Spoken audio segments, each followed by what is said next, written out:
Dichiarazioni forti che non sono passate inosservate quelle fatte ieri in diretta a Facebook dal Premier Conte sulla TAV Torino-Lione.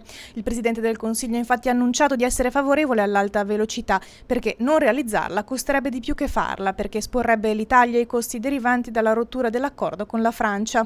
Immediate le reazioni delle forze politiche, duro il Movimento 5 Stelle, da sempre contrario al progetto TAV, soddisfatti Lega, Fratelli d'Italia e PD. A esprimere soddisfazione anche il coordinatore del Comitato Veneto SITAV, Germano Zanini. Il Comitato Veneto SITAV è proprio soddisfatto perché finalmente si sblocca un'opera che è vitale per il nostro Paese. Si mette in moto un sistema di investimenti, di produttività, di lavoro, si creano nuove opportunità. C'è il rimpianto di aver perso un anno e ci ricordiamo anche queste manifestazioni che facevamo in inverno. Voglio ringraziare in questo modo anche tutte le 21 associazioni, le migliaia di aziende del Comitato Veneto SITAV.